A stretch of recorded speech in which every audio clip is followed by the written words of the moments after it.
आता आपल्या आवडत्या मालिकेचे संपूर्ण भाग मालिका प्रसारित झाल्यानंतर लगेचच पाहू शकता फक्त सन नेक्स्ट वर. भारतातील प्रेक्षकांसाठी मोफत सेवा. सुखी रहा.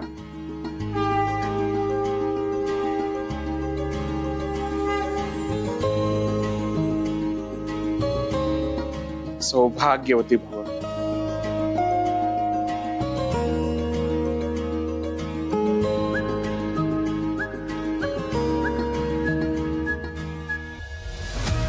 वहिनी, काय झालं तुला?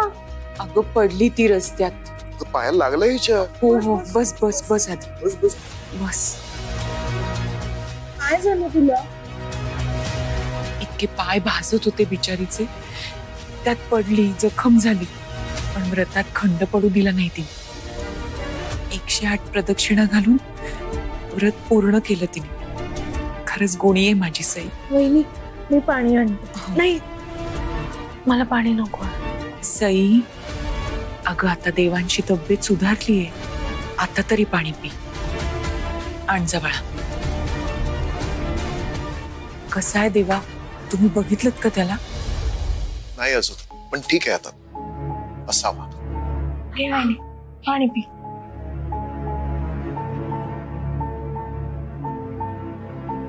वहिनी, तुझ्या प्रदीक्षिणा तिकडे पूर्ण झाल्या आणि इकडे दादाचं ऑपरेशन सक्सेसफुल झालं.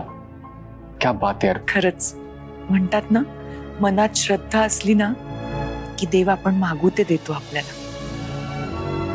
कसा आहे देवा आता? तुम्ही भेटलात का त्याला? Excuse me. डॉक्टर, अगं तू बस बस. डॉक्टर, आमचा दादा शुद्धीवर आला का? हो, आम्हाला भेटायचं आहे त्याला. बघा, शुद्धीवर आलेत ते, पण त्यांची अवस्था अजूनही नाजूक आहे. तुम्ही एका वेळेस एकानेच जाऊन भेटा आणि त्यांना जास्त बोलायला लावू नका. आत्ताच सर्जरी झालीये, स्ट्रेस त्यांना सहन होणार नाही. ओमी, रिया, आधी सईला जाऊ दे भेटायला. हं, तिने त्याच्यासाठी इतकं व्रत केलं, बिचारी खूप थकली होती, तरी माघार नाही घेतली तिने. सई, तू आधी भेट जा. चल वहिनी. सावकाश नाही हं बाळा.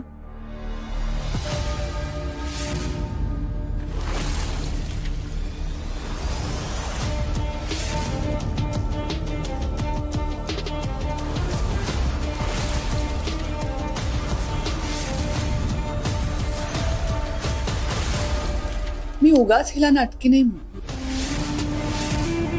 देवांशचा जीव तुझ्यामुळे धोक्यात गेला आणि आता हे व्रत वगैरे करून त्याला वाचवण्याचं क्रेडिट सुद्धा तूच घेणार.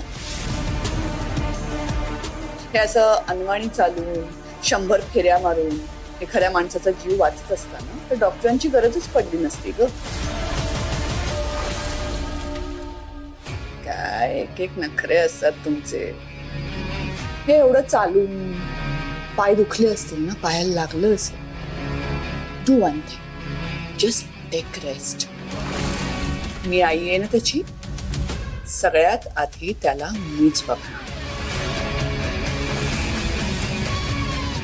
You just stay here. Madam please, मी रिक्वेस्ट करते तुम्हाला, मला प्लीज देवांश सरांना भेटू द्या. त्यांचा चेहरा नाही ना पाहिला तर माझं मन नाही शांत होणार. मी रिक्वेस्ट करते तुम्हाला, प्लीज. हवं तर इथून पुढे मी तुम्हाला काही मागणार नाही, पण प्लीज मला सरांना भेटू द्या please. I request you, please. आत्ता कुठे ऑपरेशन सक्सेसफुल झालंय देवांशचं, सगळ्या गोष्टी नॉर्मल होत आहेत. तुझी नजर लागून ना काही बिघडायला नको. मी काय म्हणते, इथे सगळं आम्ही हँडल करू. आम्ही सगळे आहोत ना, तुझी गरज नाही. You get lost. Madam please please असं नका बोलू. मला एकदा तरी भेटू द्या ना त्यांना. अशी नाही ऐकणार ना तू. तुला ना प्लीज मॅडम प्लीज.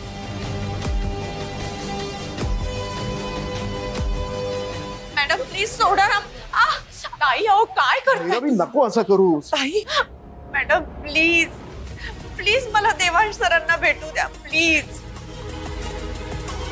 ताई ताई नका ना असं करू. आधीच तिला खूप लागलंय हो. तिला अजून नका त्रास देऊ. तिला भेटायचं देवांशला. तिला जाऊ द्या ना ताई प्लीज. भैरवी प्लीज असं करू नकोस. तुझा खूप अपमान केलाय ना मी.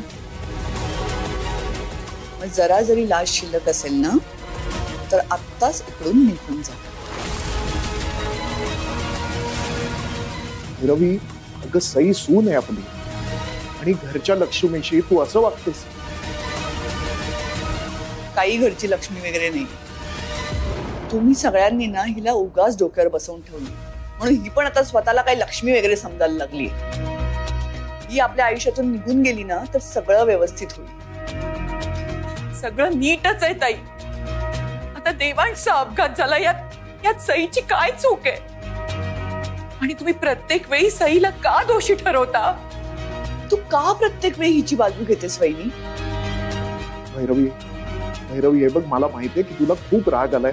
इथल्या काही गोष्टी तुला पटतही नाहीये पण आपण हे सगळं घरी जाऊन बोलूया का.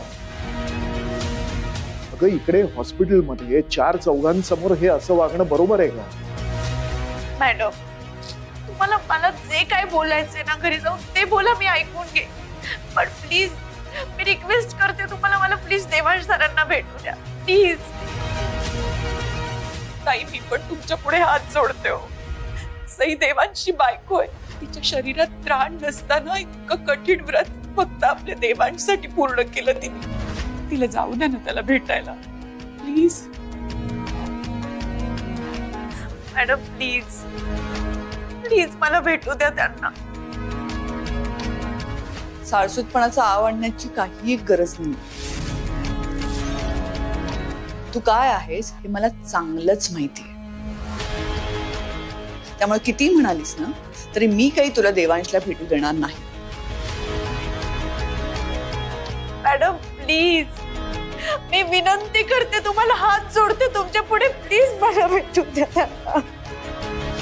अबे हॉस्पिटल मधून काय मी तुला देवांशच्या आयुष्यातून बाहेर काढण्याचं ठरवते.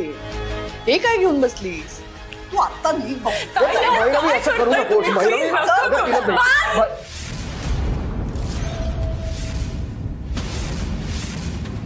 बस खूप सहन केलंय मी पण आता नाही करणार सर. देवांश सर तुम्हाला आई मानतात म्हणून आजपर्यंत मी तुम्हाला नेहमी मानाने वागवत आलीये. मान दिला तुम्हाला पण तुम्ही प्रत्येक वेळेस माझा अपमान केला तरी सुद्धा मी शांत राहिले. तुनातून ब्र नाही काढला मी कधी.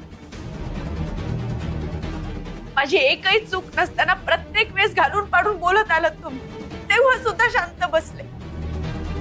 माझं राहणीमान माझ्या घरातली लोक या सगळ्यांवरून तुम्ही मला टोमणे मारत आलाय तेव्हा सुद्धा मी दुर्लक्ष केलं.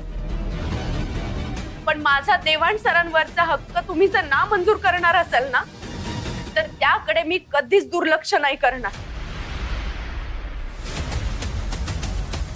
7 जन्म 7 देईन ना असं वचन दिलंय